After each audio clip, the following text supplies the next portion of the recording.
Hi friends, ഇന്ന് ഞാൻ തയ്യാറാക്കാൻ പോകുന്നത് നമുക്കെല്ലാവർക്കും കുട്ടികൾക്കും മുതിർന്നവർക്കും ഒരുപോലെ ഇഷ്ടമാകുന്ന നല്ല മൊരിഞ്ഞ പരിപ്പുവടയാണ്. നല്ല ചൂട് ചായയും മൊരിഞ്ഞ പരിപ്പുവട ഉണ്ടെങ്കിൽ എല്ലാവർക്കും കഴിക്കാൻ ഇഷ്ടവുമാണ്. വീഡിയോയിലേക്ക് പോകുന്നതിന് മുമ്പായിട്ട് നിങ്ങൾ എൻ്റെ ചാനൽ ഇതുവരെ സബ്സ്ക്രൈബ് ചെയ്തില്ലെങ്കിൽ സബ്സ്ക്രൈബ് ചെയ്യണം. അതിൻ്റെ കൂടെ ബെല്ലൈക്കണും കൂടെ ഒന്ന് ക്ലിക്ക് ചെയ്തേക്കണം. ഈ പരിപ്പുവട ഉണ്ടാക്കാനായിട്ട് ഞാനിവിടെ 1.5 കപ്പ് വടപ്പരിപ്പ് 3 മണിക്കൂർ വെള്ളത്തിലിട്ട് കുതിർത്ത് വെള്ളം മാറ്റിയെടുത്ത് വെച്ചിട്ടുണ്ട്. ഇനി ഇതൊന്ന് അരച്ചെടുക്കാം. അതിനായിട്ട് മിക്സിയുടെ ജാറിലേക്ക് ഇട്ട് കൊടുക്കാം. പരിപ്പ് 2 പ്രാവശ്യമായിട്ട് അരച്ചെടുക്കാം. ആദ്യം ഇട്ട പരിപ്പ് അരച്ചെടുത്ത് വെച്ചിട്ടുണ്ട്. ഒരുപാട് അങ്ങ് അരഞ്ഞു പോകരുത്. ഒരു പകുതി ഭാഗമൊക്കെ അരഞ്ഞാൽ മതിയാകും. പകുതിയായിട്ട് അരഞ്ഞാൽ മതിയാകും. ഒരുപാട് അങ്ങ് അരഞ്ഞു പോകരുത്. അതൊരു പാത്രത്തിലേക്ക് മാറ്റാം. ഇനി ബാക്കിയുള്ള പരിപ്പും കൂടെ അരച്ചെടുക്കാം. അതിൻ്റെ കൂടെ ഒരു 4 വറ്റൽ മുളകും കൂടെ ഇട്ടിട്ട് അരച്ചെടുക്കാം. ഒട്ടും തന്നെ വെള്ളം ഒഴിക്കാതെ വേണം അരയ്ക്കാനായിട്ട്. രണ്ടാമതും പരിപ്പ് അരച്ചെടുത്ത് വെച്ചിട്ടുണ്ട്. അതും പാത്രത്തിലേക്ക് മാറ്റാം. ഇനി ഞാനിവിടെ 2 സവാള ഇതുപോലെ വലിയ കഷ്ണങ്ങളായിട്ട് അരിഞ്ഞെടുത്ത് വെച്ചിട്ടുണ്ട്. അതൊരു വെജിറ്റബിൾ ചോപ്പറിലിട്ടിട്ട് ഒന്ന് അരിഞ്ഞെടുക്കാം. ഇതുപോലെ വെജിറ്റബിൾ ചോപ്പറിൽ അരിയുവാണെങ്കിൽ പെട്ടെന്ന് തന്നെ നല്ല ചെറുതായിട്ട് തന്നെ നമുക്ക് അരിഞ്ഞെടുക്കാനായിട്ട് പറ്റും.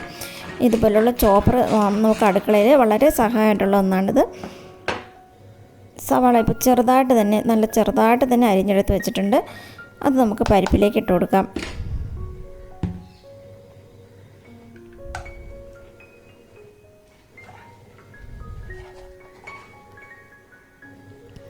ബാക്കിയുള്ള സവാളയും കൂടെ ചോപ്പറിലിട്ടിട്ട് ഒരു വലിയ പീസ് ഇഞ്ചി ചെറുതായിട്ട് അരിഞ്ഞതും കൂടെ ഇട്ട് കൊടുക്കാം. ഇതുപോലെ കഷ്ണങ്ങളായിട്ട് അരിഞ്ഞിട്ട് ചോപ്പറിലേക്ക് ഇട്ട് കൊടുക്കാം. അതിൻ്റെ കൂടെ പച്ചമുളകും കൂടെ ചേർക്കാം. പച്ചമുളകും ഇതുപോലെ എല്ലാ ഇഞ്ചിയും പച്ചമുളകും സവാള എല്ലാം കൂടെ പെട്ടെന്ന് തന്നെ നമുക്ക് അരിഞ്ഞെടുക്കാനായിട്ട് പറ്റും. ഇതെല്ലാം അരിഞ്ഞു വെച്ചിട്ടുണ്ട്. ഇതും പരിപ്പിലേക്ക് ഇട്ട് കൊടുക്കാം. അതിൻ്റെ കൂടെ ആവശ്യത്തിനുള്ള ഉപ്പ് ചേർക്കാം. ഇനി ഇതിലേക്ക് 1/2 ടീസ്പൂൺ പെരിഞ്ജീരകം ചേർത്ത് കൊടുക്കാം. കുറച്ച് കറിവേപ്പിലയും കൂടെ ഇട്ട് കൊടുക്കാം. കറിവേപ്പില എത്ര ചേർത്താലും നല്ലതാണ്. ഇനി ഇത് നന്നായിട്ടൊന്ന് കുഴച്ച് വയ്ക്കാം. ഞാനിപ്പോൾ പരിപ്പ് വടയ്ക്ക് നന്നായിട്ട് കുഴച്ച് വെച്ചിട്ടുണ്ട്.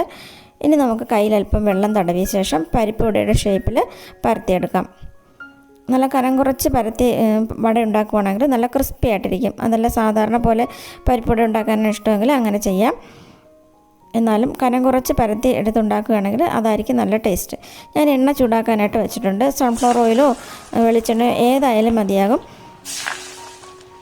എണ്ണ നന്നായിട്ട് ചൂടായ ശേഷം വടയിട്ട് ഫ്രൈ ചെയ്തെടുക്കാം.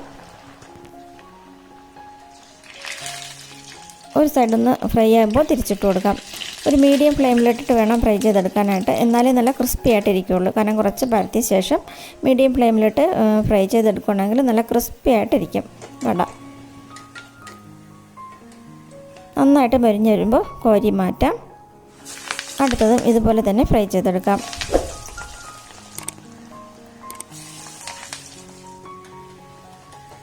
അടുത്തതും കോരിയെടുക്കാം. ഇതുപോലെ ബാക്കിയുള്ളതെല്ലാം ഫ്രൈ ചെയ്തെടുക്കാം.